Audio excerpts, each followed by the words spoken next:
Hello everyone, this is Top Duck here. So, first off, before we start the video, I want to apologize to everyone for being absent for about 2 weeks. There's been a lot going on for me. I've been busy with school, I've been busy, with a lot of things, and also my Wi-Fi just has been non-responsive, and when I tried recording about like 5 to 6 days ago, there was just tons of lag, and it just wasn't happening for me. So, first off, I just want to apologize to everyone for the lack of content. I'm going to try to not let this happen again. But anyways, now that I got that out of the way. So today we'll be doing a monster comparison between BMutt and BDante. So there's a few things I want everyone to keep in mind before we get into all the nitty-gritty details and all that sort of thing. First off, if I say one thing is better than the other, I'm not saying one is bad. I'm just saying I think one is better. I want everyone to keep that in mind, and I don't want people at the end of this video saying, oh, you said this is better, but I'm doing well with it. Like, I'm not saying it's bad. I'm just saying that I think one is better, a more optimal choice. So I want everyone to keep that in mind. Another thing is that these are my opinions, and everyone should really keep that in mind as well, because you place value on my opinions however you want to place value. I'm just expressing these things due to my experience and my knowledge of the game and logic, and discussing with other players who have used these monsters a lot. So you can put whatever value you want on my opinion, and I'm just gonna sit here and make content about it. So keep that in mind. The last thing is that when I talk about these monsters, I'm talking about at the highest competition. So I don't want people telling me, oh, this monster works at gold 3, because that's not the competition I'm tailoring this towards. I'm tailoring it towards legendary 2, even kind of legendary 1. Even then it's a little bit of a stretch, because the difference between legendary 1 and legendary 2 is huge. So I want everyone to keep that in mind. The reason why I do this is because I want everyone to strive to be a successful player, and making content for lower leagues isn't trying to get people to be successful players. I want everyone to, from the start, think, how am I gonna set myself up to do well in the future. So that's the reason why I'm gonna be making content for higher leagues and that sort of thing. So first off, let's look at our monsters, shall we? Now that I've gotten all that out of the way. So first one we'll look at is BDante.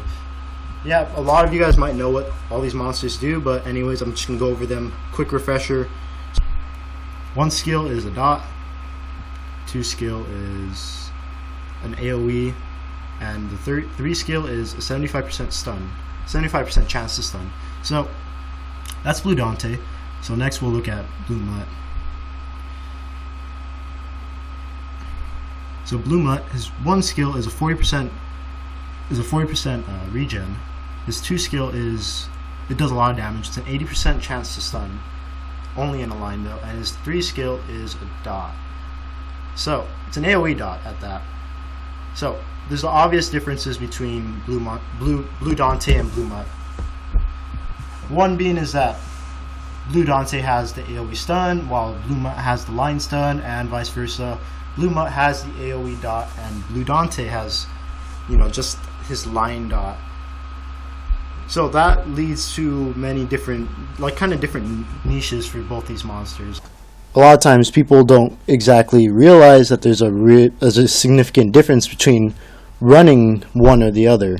So a lot of times people will just kind of group them together as, oh, well, they go on stun teams, when necessarily this isn't exactly optimal. And when I mean this, I mean more towards BMutt. So a really popular team at the moment, as you'll see on the screen, is BDante, Red Hack, Green Crag. So this is kind of the generic stun team that a lot of people use. However, some people think well, stun team, I can run either or BDante, BMutt. And that's not necessarily the best idea. So the big difference between them is that Dante has the AoE stun and BMutt has the line stun. And so I'll explain right now in more detail, but Dante in general is much better on most stun teams. And this is kind of just what has been boiled down to as the generic stun team. the one being shown on screen. So what makes the big difference between them two is something I like to call patching. So let me explain first what patching is exactly. So patching is in regards to debuffs on turrets. So to patch is when a debuff runs out, or when a debuff is missed. For example, if you miss a stun with a monster, such as say your red hack misses a stun, then you can patch it with green crag by, you know, attempting to stun the turrets that weren't stunned.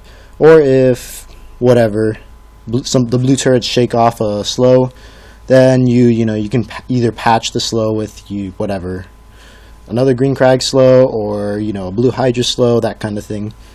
So that's what patching is, and the reason why it's significant when talking about blue Dante and blue mutt is the fact that blue mutt stun, if for example if you use it turn 1 and you're running blue mutt, red hack, or green crag or whatever.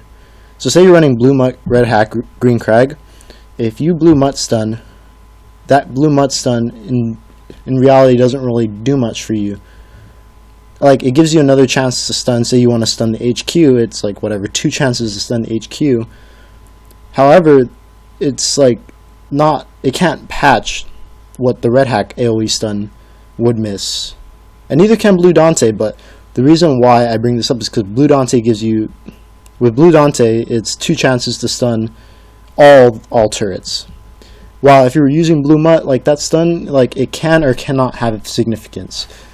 For example, if you attempt to stun 2 turrets and you don't know, like what if the red hack would have stunned those turrets anyways, and then 2 other turrets go unstunned because the red hack missed them. Like red hack, you're relying a lot on red hack if you run those 2 together, because the red hack is in charge of stunning all the turrets that blue mutt couldn't cover because he has his line stun. Yeah, it's 2 chances at the HQ, but blue Dante also does that just as well. And since green crag slow is so significant, blue Dante stun, the cooldown is never really an issue. So that's just one scenario, as that's a very popular team, and it's kind of the generic stun team. And a lot of people think like, well, you can just plug and chug either one, and the stun team will work fine. Yeah, it can work with blue mutt. However, it's not nearly as optimal as it would be with running blue Dante. And that's just for stun teams. However, there are other teams that aren't, pure stun teams. And overall, I think that blue Dante is just better due to the fact that he gives more coverage. In fact, he can act as a turn 1, basically a turn 1, like a clear on turn 1 if he's able to stun enough things. So let's talk about other teams, since stun teams aren't the only strategy. So let's look at another common blue Dante team that's being used, which is blue Dante, red eel, green crag. So this team relies a lot on the Dante stun turn 1, and after that though it stabilizes really well with the red eel and the blue Dante and such. And the reason why, just a little side note, I'm only talking about slow tank teams such as green crag and blue Norman in this video, because those are the only teams that are really viable, to be honest. But let's just look at that team. So in comparing these 2 monsters, blue Dante and blue mutt, let's think, could we possibly substitute the blue mutt on teams that the Dante is successful in, and vice versa? Because there's obvious significant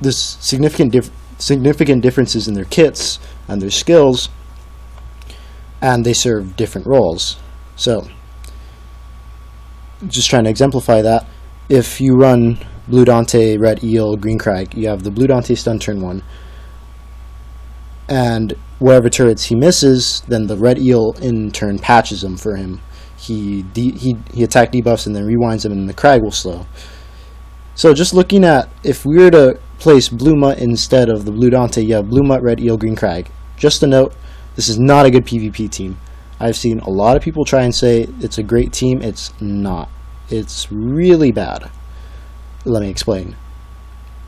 The blue mutt stun not having a lot of coverage once again becomes an issue. You either leave 2 turrets unstunned or you leave an HQ unstunned, and that's if he doesn't miss. If he misses, then you just lose. because he's a nuke and that sort of thing. And turrets shooting and turrets or HQ shooting or any combination of them just results in game loss. So you either leave the HQ shooting or the 2 turrets shooting, and if they're green or red, the chances of you dying really high. If the HQ shoots, chances of you dying are really high. So that's just, yeah, you depend a lot on the blue Dante stun, but at least he's able to cover everything, while the blue mutt, there's just no option of him being able to cover everything with his stun. So that's really important. Yeah, blue mutt has the big dot and Dante doesn't, but in a way I almost feel like it's better that blue Dante's dot is smaller, and I'll explain that in a later team that we talk about. So those are just blue Dante teams that are really good, that blue mutt could not possibly fill the role of blue Dante in. However, blue mutt does also have his teams that he does well in, and one of those teams is blue Anubis, blue mutt, green crag. So the thing about this team though is that as the meta has developed and we've kind of seen what turrets are the strongest, that sort of thing, this team has lost a lot of viability.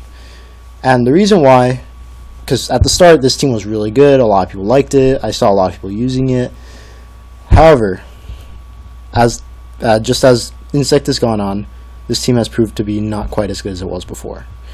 And that's because green turrets can one-shot blue mutt through shield. So not only is blue mutt not as good on stun teams, but the team that blue mutt was ran on that wasn't a stun team, that was having success, it had a wrench thrown in its tire, or whatever the saying is. I don't know what the saying is, but you know what I'm trying to say.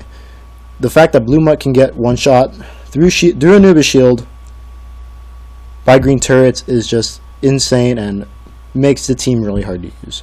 It makes it where you can have a lot of things go wrong. You can blue mutt stun miss on the HQ, which is a big problem. You can blue mutt stun miss. You can get one shot by green HQs that crit. You can get one shot by green turrets that crit. There's a lot of issues, and that's just not even thinking about what happens when the blue Anubis shield is gone. So that's one of the blue mutt teams that was viable. While if you're running, for example, blue Dante on that team, say you were to go blue Dante, blue Anubis, green crag, so you can blue Dante stun turn 1, and you at least have a chance of stopping the green turrets that would be one-shotting your blue monsters. While blue mutt can't cover all the green turrets, he can only cover either one green turret and a blue, because green-blue is usually the most common setup. And if it's 4 greens, then you just really lose, because that's fairly common as well. If it's 4 greens, that's just something to consider. 4 greens against blue Anubis, blue mutt is just game over. The blue Anubis and the blue mutt, one or the other is going to die, unless the green crag takes a majority of the hits. So that's just something to consider, because that's a fairly viable team as well, or it was. And I feel like as the meta's gone on, it's shifted away from blue mutt and towards blue Dante. So that's just a flaw with that was a commonly good blue mutt team. And then let's look at another one of his teams, and this is actually the team that I think that blue mutt works best in, and that team is blue mutt, red hack, blue Norman. So now this one has a very similar layout or setup to the blue Dante, red hack, green crag team. And I will say that this team could also probably do well with blue Dante, which is why I say that blue Dante overall I feel is better than blue mutt.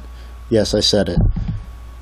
I think that blue Dante is better than blue mutt, just from all the teams that we've talked about, as these are really popular teams, or at one point were popular in this meta.